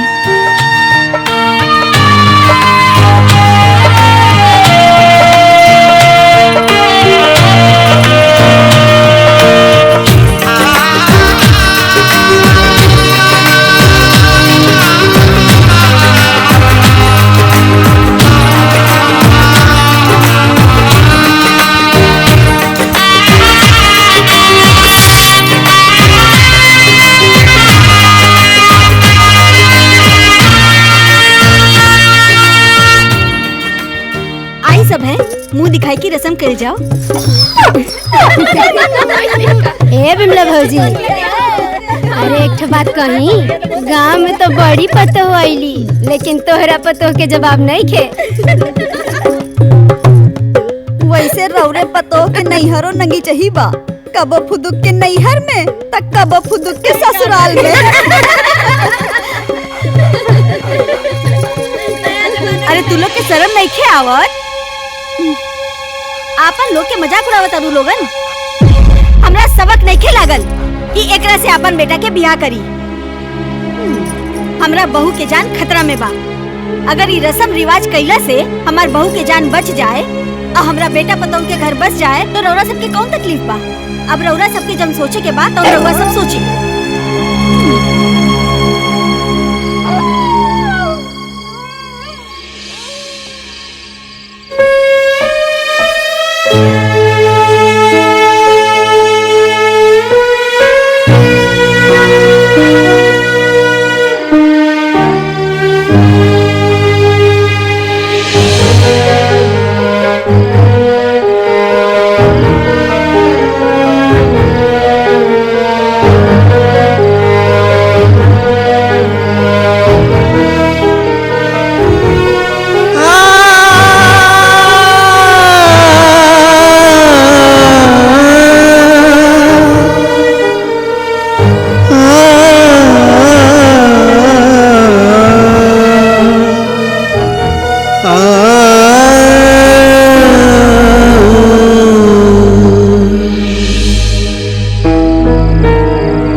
भगवान चुप हो जा रे। अरे रात भर तो सवार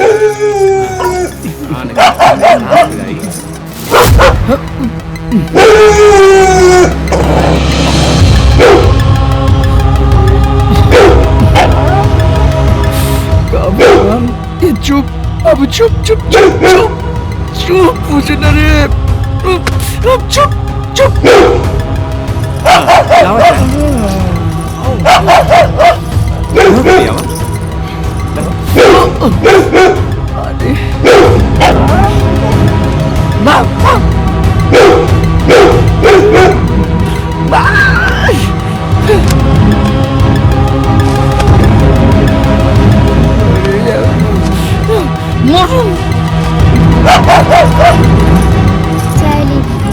कान में दर्द क्या कर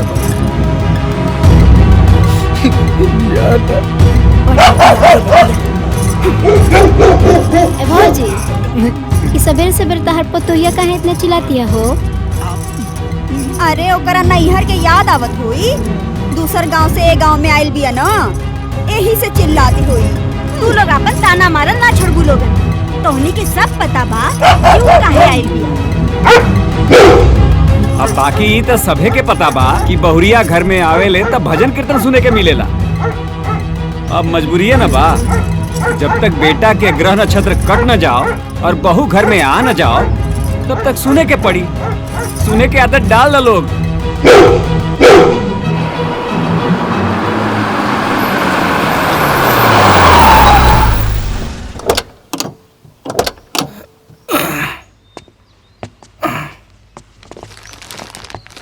आओ चला। खुश रहा बेटा। नमस्ते समधी जी। प्रणाम माई। समधी जी। अरे आप यहाँ अचानक कैसे? चौथार लेके आयल बानी। आई। अरे ई आपके चौथार लावे के का जरूरत रहे? समधी जी, आप लोग कुल रस्म निभाओ तनी, तो हम लोग निभाओ के पड़ी ना। बेटी के बाप है हम नहीं चाहत कि रहुआ वजह से या हमारा वजह से कोनो गड़बड़ी हो। हम क्या चाहते हैं कि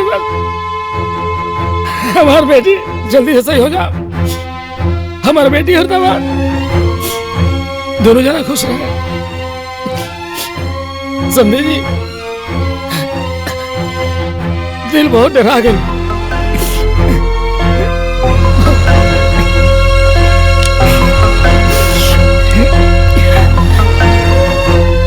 जैसे भी आप भाई रहे तो कहाँ बड़ी। हाँ आई अंदर बा, आई अंदर बा।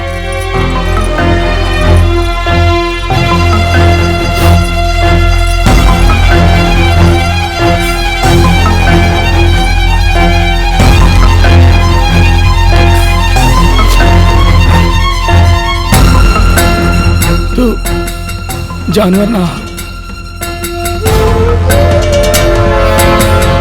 इंसान भी ना।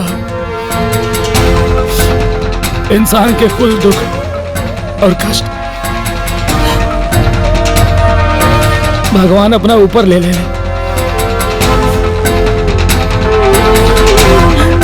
हमरे खातिर तो भगवान हो, भगवान, भगवान से भी बढ़कर।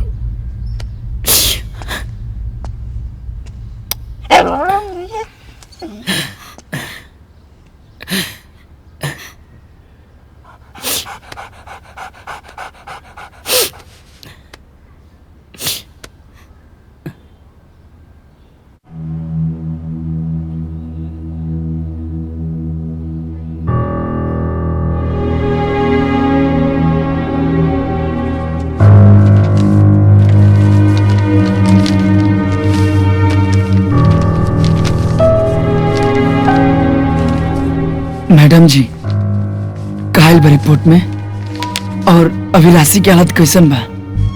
देखिए मंगल जी, कोई भी इम्प्रूवमेंट नहीं हो रहा है मरीज में। उनकी हालत वैसी ही बनी हुई है, बॉडी में कोई भी इम्प्रूवमेंट नहीं हुआ है। केस और क्रिटिकल होता जा रहा है। अगर आपकी आज्ञा होगी तो हम मिलाई उनसे। जी मिल लीजिए।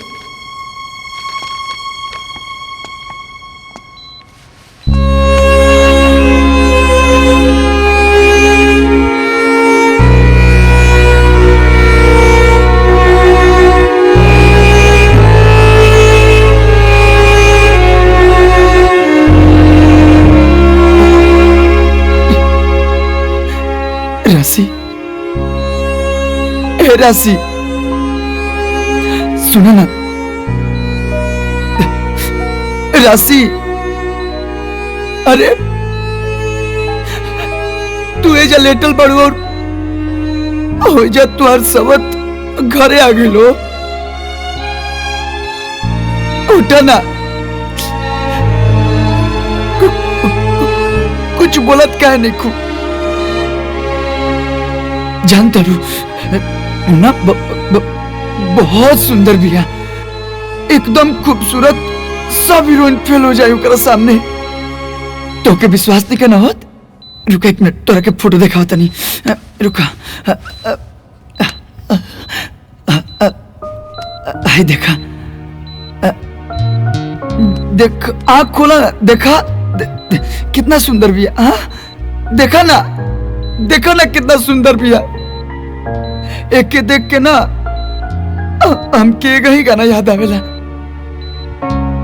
जैसन सोचले रानी ओइसन धनिया मोर बाड़ी, सावर न गोर बाड़ी। देखो ना, अरे एक बार आँख खोल के देख तला राशि। अच्छा एक बात तो के बतावे के बा, तो के मालूम बा हम ओकरे साथे ना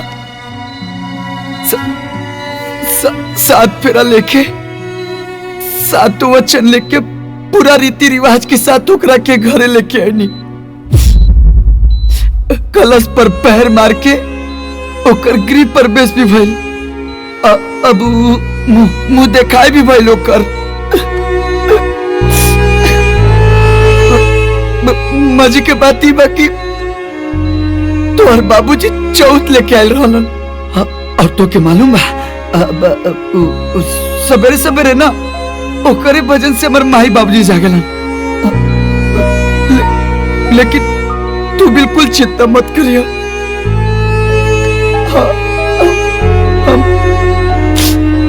हम अभी सुहाग रात नहीं मनोलो ओकरा साथे। बुरा लगा ना तो के जलन होता ना? अरे हमारी बुलाते हैं, तू कुछ कहे नहीं को बोला ना राशि कुछ तो बोला ना राशि। इस साल में ब्याह के योग बहुत बना था, पूरा आषाढ़ महीना तक ब्याह के लगन बा। अरे आवा बैठा बैठा। प्रणाम। हाँ खुश रहा जा। कैसे आइला जा? रोवा जौन कनी हमने सब कहनी जा, लेकिन फिर भी राशि के हाथ में कोनो सुधार नहीं किया होत। जी अच्छा रुका देखा थी।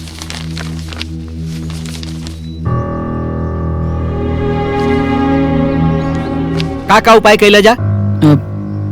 रोवा कल ना गृह प्रवेश मुंह दिखाई के रस्म, और यहाँ तक कि सुहागरात के दिन भी हम वही रूम में सुतल रहनी। हाँ तो बहु भोज करावला। बहु भोज अबला हो गेल ना चुप। बहु भोज तो होइबे ना कई, कुल रस्म में बहु भोज आवेला भैया ना। अब ज्यादा से ज्यादा 21 ब्राह्मण और कम से कम 7 ब्राह्मण के खियावे के पड़ी, और सबके दान दक्षिणा भी देवे के पड़ी। सबके सोना वोना तो ना दे पैबा, हमके दे दिया, हम सब संभाल ले, बाकी सबके क्या पियादा।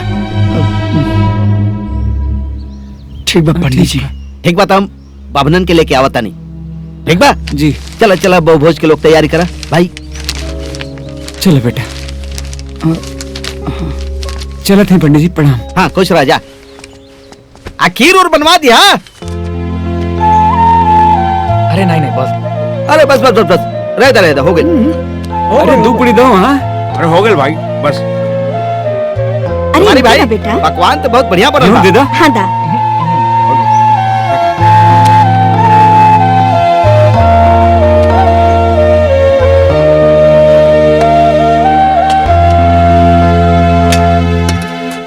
भोजन बहुत स्वादिष्ट बा सुमानी भाई।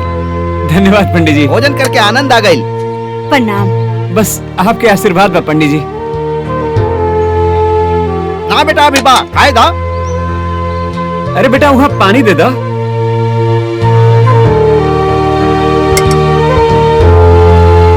पकवान बहुत बढ़िया बनल बा।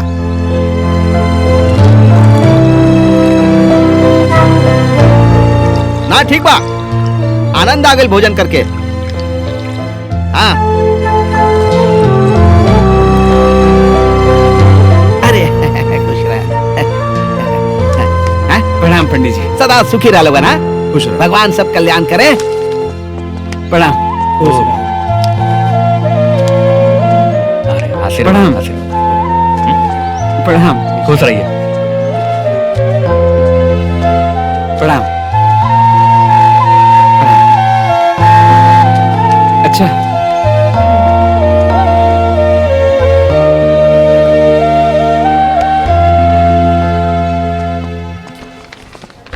प्रणाम मैम। जी हम राशि से मिल ली। हाँ, जाके मिल लीजिए। जी।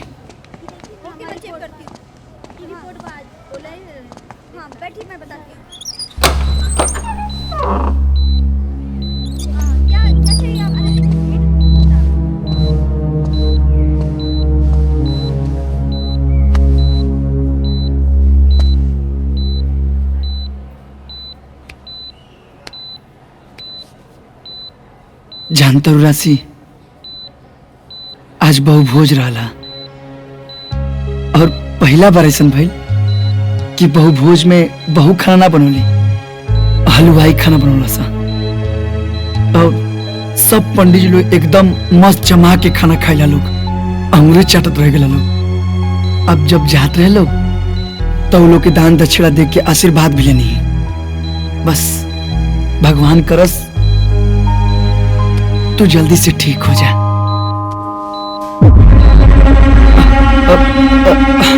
राशि,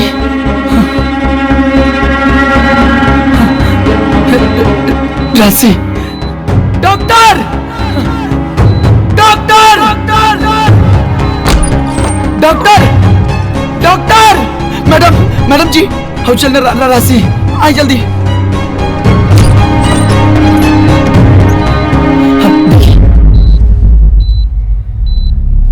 आप प्लीज बाहर जाइए, हम देखते हैं। जी।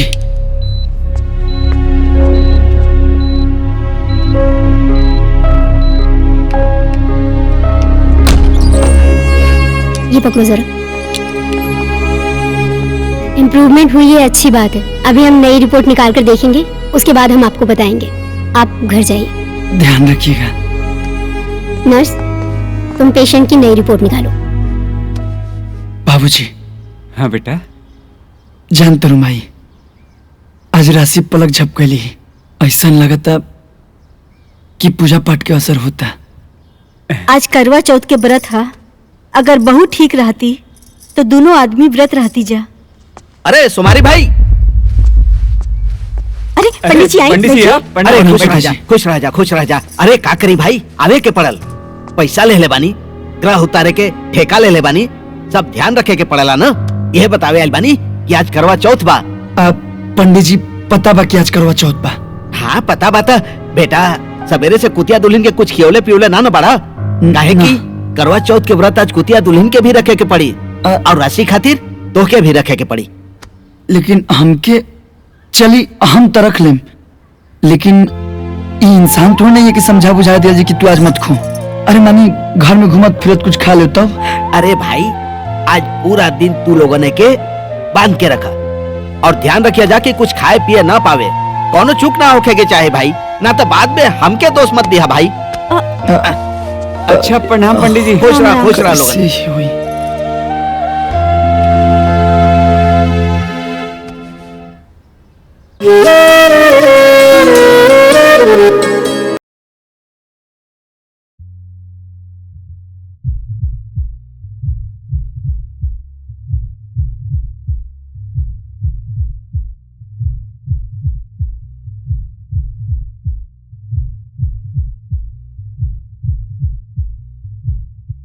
दुख हमार देखा बहुत लोरावा के धार में, जीवन के नैया फांस गइल मझधार में।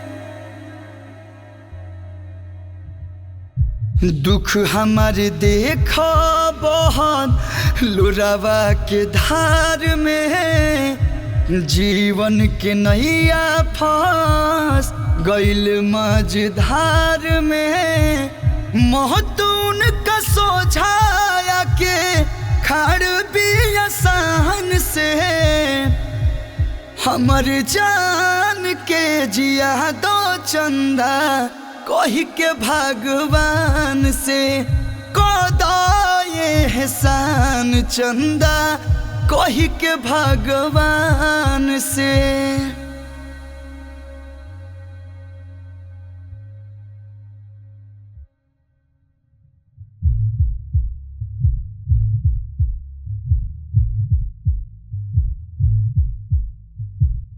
रोशन तू बड़ा हमार दुनिया अन्हार बा, सुनला पुकार तो हसे अतने गोहार बा। रोशन तू बड़ा हमार दुनिया अन्हार बा, सुनला पुकार तो हसे अतने गोहार बा। भेज दा फरिश्ता कवनो एगो आसमान से, हमर जान के जिया दो चंदा कही के भगवान से। कदा ये एहसान चंदा कही के भगवान से।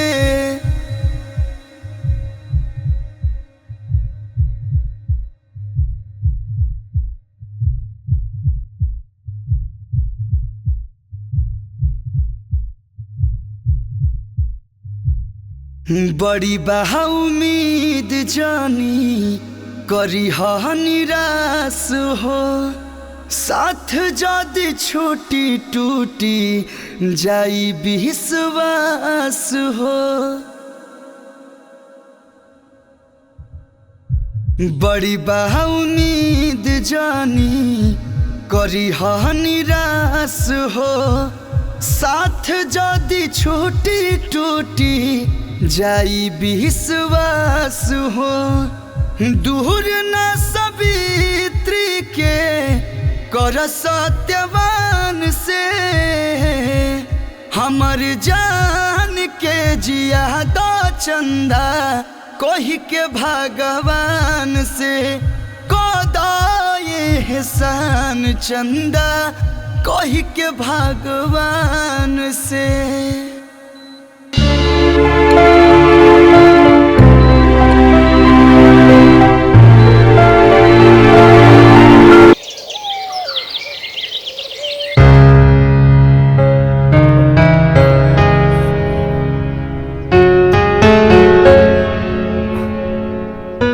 भाई साहब एक बात बताइए, इसकी ऐसी हालत कैसे हुई?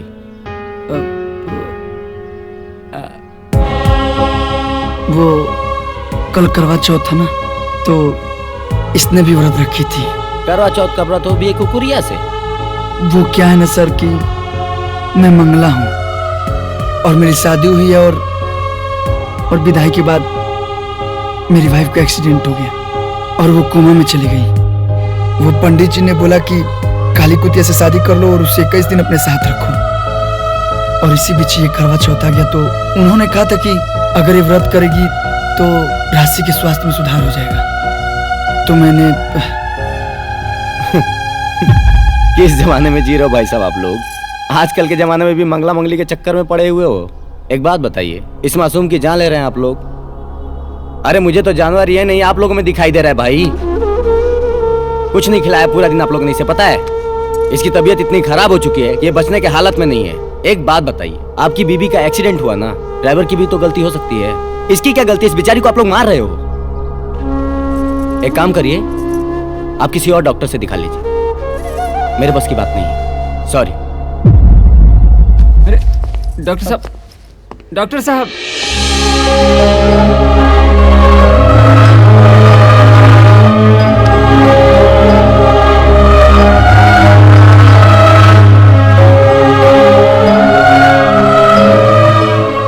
डॉक्टर साहब सही कहलन। ये जानवर ना अपना स्वार्थ खातिर हमनी के जानवर बन गए बन जाए। ये मंगल ग्रह एकर जान ले या ना ले, लेकिन हमनी के जाने कर जरूर ले ले जा। अरे राशि के जान बचावे खातिर एगो बेजुबान के जान ले कहां से उचित बा बाबूजी? विधि के विधान क्यों नहीं मिटा पोले? तो हमारा किस्मत में जोन हुई वो हमके मंजूर बा। हम एकरा के और अब कष्ट नहीं के दे सकत। आज से एकरा के हम आजाद करतनी, जातनी छोड़े।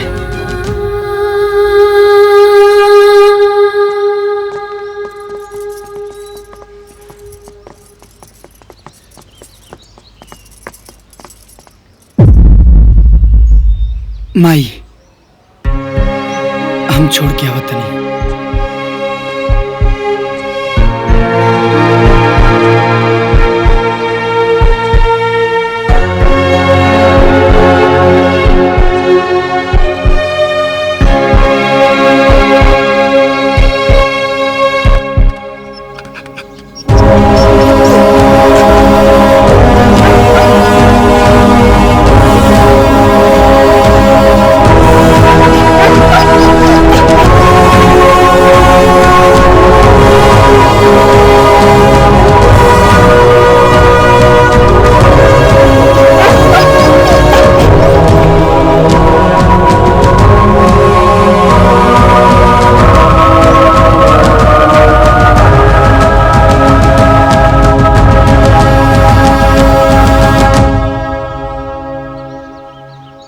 देख लो माई, बंधन से खुलते ही लगता क्यों करा के नया जिंदगी मिल गई।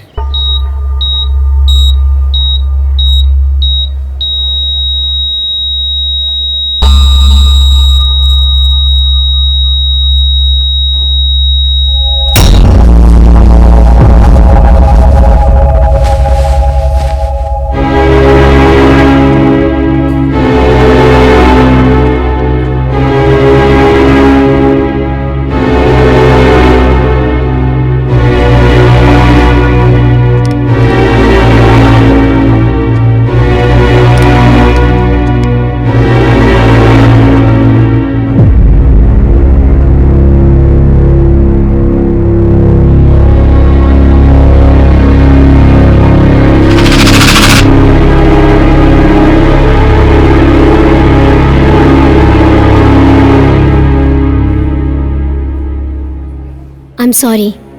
She's dead.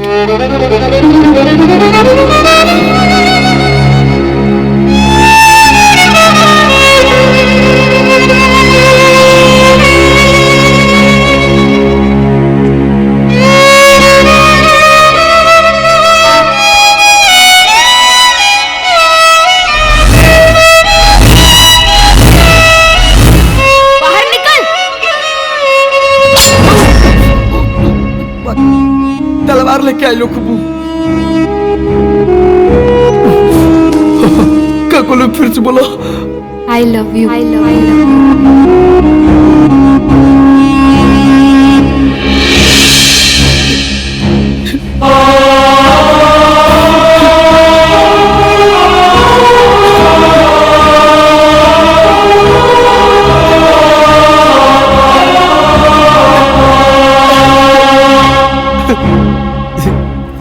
जैसे लोग कहा था कि जिकरा में मंगल दोष होला,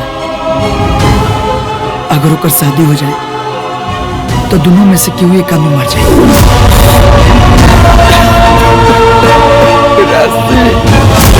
अगर आपकी दुल्हन बनके एक पल भी जी ली हनीना, तो वो पल एक सदी के बराबर होगी।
कैमरामैन, आज फोकस मत करो, आज कोई ब्लॉग नहीं बनेगा।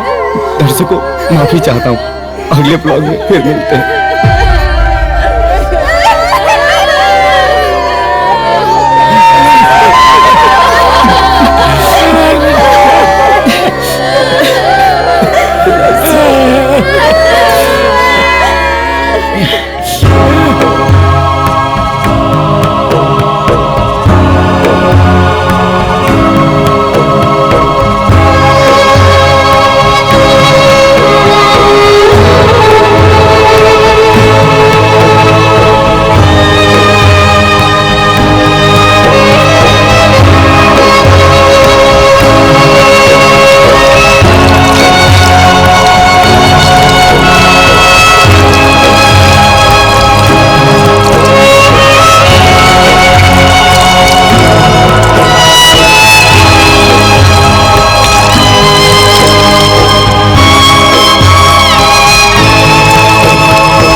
प्रथम वही वो है अनंत है यक्ष वही वो है जीवन है जीवन है जीवन है प्रथम वही वो है अनंत है यक्ष वही वो है जीवन है जीवन है जीवन है धरा में भी है गगन में वो है जल में अग्नि में पवन में वो होता सदा सहाय।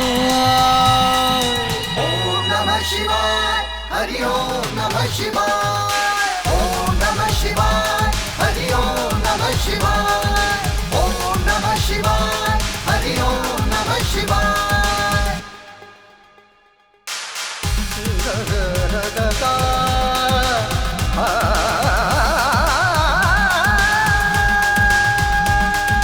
धुनी रमाए हो के मलंगा हाथ में डमरू गले भुजंगा जन जन को गंतव्य ले जाने जटा से बहती निर्मल गंगा पाप पुण्य सब उसके ही है वो एक योगी रमता है शिव सत्य है अविनाशी वो ना इनका ना उनका है जीवन में है मरण में वो है पूनम में है ग्रहण में वो शून्य है वही एकाकार।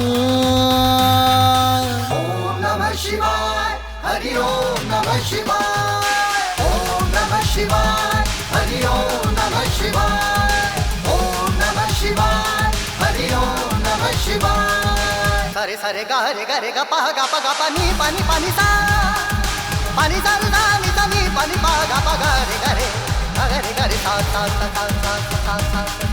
तीनों लोक के त्रिनेत्रधारी, शिव शंभु सबके अधिकारी, औघड़ अलहड़ प्रेम में पागल, गौरा मैया जिनकी दुलारी। सुर सरगम और साज में वो है, कल में भी और आज में वो, हर ज्ञानी के ज्ञान में बसता, भक्तों की आवाज में वो। अध्यात्म वही विश्वास में वो, हम सब की चलती सांस में वो, सब शरण में शीश झुका। ओम नमः शिवाय, हरि ओम नमः शिवाय, ओम नमः शिवाय, हरि ओम नमः शिवाय, ओम नमः शिवाय, हरि ओम नमः शिवाय, ओम नमः शिवाय, हरि ओम नमः शिवाय, ओम नमः शिवाय, हरि ओम नमः शिवाय।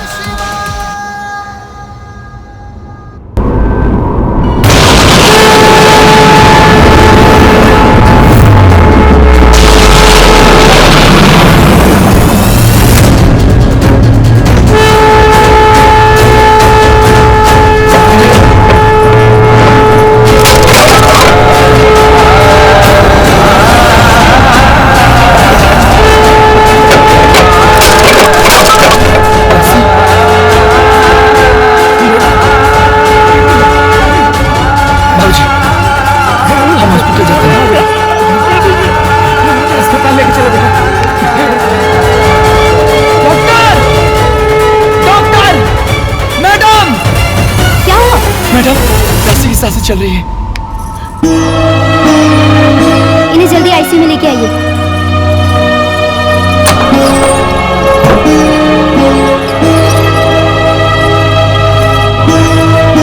आप बाहर जाइए, हम चेकअप कर लेते हैं। नर्स जल्दी से ऑपरेशन की तैयारी करो।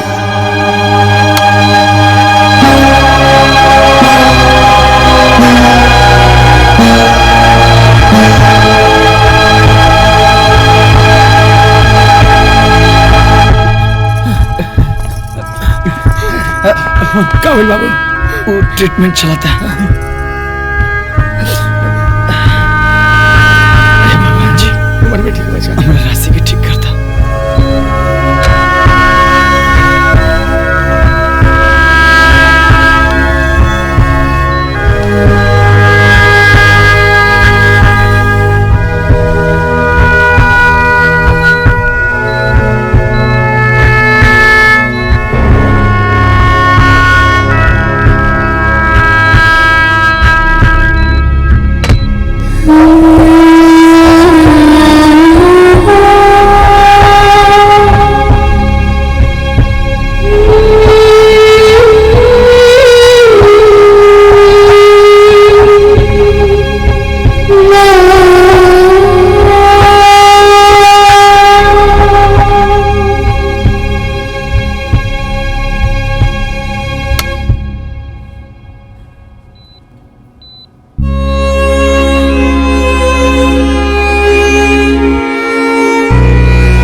साइंस हार गया भगवान के आगे। ये कोई चमत्कार ही है जो आपकी पत्नी मौत के मुंह से निकलकर जिंदा वापस आ गई। सही कहा मैडम जी, ये चमत्कार नहीं, ये मेरा प्यार है जो राशि को मौत के मुंह से खींच लाया, और अब मंगल को राशि से कोई नहीं दूर कर सकता।